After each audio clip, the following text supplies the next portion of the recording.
அனைவருக்கும் வணக்கம். சற்று முன்பு வெளியான முக்கிய அறிவிப்பு. குடும்ப அட்டைதாரர்கள் பயன்பெறும் வகையில் அரிசி ரேஷன் அட்டை வைத்திருக்கும் அனைவருக்கும் மிக மிக முக்கியமான கவனத்தில் கொள்ளக்கூடிய மகிழ்ச்சியான அறிவிப்பை தமிழக அரசு வெளியிட்டுள்ளது. இதை பற்றி விரிவாக தெரிஞ்சுக்கணும்னா இந்த வீடியோவை கடைசி வரைக்கும் ஸ்கிப் பண்ணாமல் முழுசாக பாருங்கள். இந்த வீடியோக்குள்ளே போகிறதுக்கு முன்னாடி இந்த வீடியோக்கு ஒரு லைக் பட்டனை ப்ரெஸ் பண்ணிடுங்க. இது வரைக்கும் நீங்கள் என்னோட சேனலை சப்ஸ்கிரைப் பண்ணாமல் இருந்தீங்கன்னா மறக்காமல் சப்ஸ்கிரைப் பண்ணிக்கோங்க. கூடவே அந்த பெல் சிம்பிளையும் மறக்காமல் கிளிக் பண்ணிக்கோங்க. சரி, வாங்க இப்போ வீடியோக்குள்ளே போகலாம். கலைஞர் மகளிர் உரிமை திட்டத்தின் மூலம் கோடிக்கணக்கான பெண்கள் பயன்பெற்று வருகிறார்கள். இந்த திட்டத்தின் மூலம் வரும் பணத்தில் தங்களுடைய தேவைகளையும் பூர்த்தி செய்து வருகின்றனர்.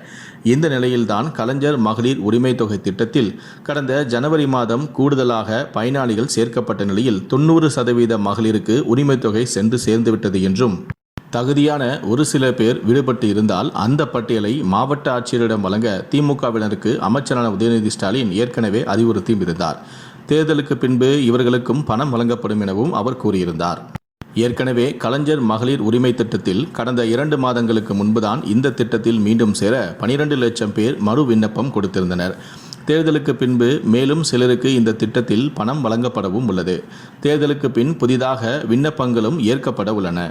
கடந்த சில நாட்களுக்கு முன்புதான் மகளிர் உரிமை தொகை திட்டம் மறுவாழ்வு முகாம் பெண்களுக்கும் விரிவுபடுத்தப்பட்டது. அதற்கான ஆணையும் வெளியிடப்பட்டது. 105 மறுவாழ்வு முகாம்களை சேர்ந்தவர்களுக்கு இந்த திட்டம் நீடிக்கப்பட்டுள்ளது. ஏற்கனவே முகாமில் உள்ள குடும்ப தலைவருக்கு ரூபாய் 1500, ஏனைய நபர்களுக்கு 1000, குழந்தைகளுக்கு 250 ரூபாய் மாதந்தோறும் வழங்கப்பட்டு வருகிறது. சமீபத்தில் கூட இது தொடர்பாக பிரச்சாரத்தில் பேசிய அமைச்சர் உதயநிதி ஸ்டாலின், 1 கோடி பேருக்கு இந்த திட்டத்தில் கொடுக்க நினைத்தோம். ஆனால் 1,60,00,000 லட்சம் பேர் விண்ணப்பம் செய்திருந்தனர். 1,16,00,000 லட்சம் பேருக்கு இப்போது நாங்கள் கொடுக்கிறோம். இதில் கொடுக்கப்படாமல் போன மற்றவர்களுக்கும் 2 அல்லது 3 மாதத்தில் கண்டிப்பாக கொடுத்து விடுவோம். இப்போது தேர்தல் என்பதால் கடினம், ஆனால் கண்டிப்பாக தேர்தல் முடிந்ததுமே பணம் கொடுப்போம், கவலை வேண்டாம் என அவர் உறுதியளித்திருந்தார்.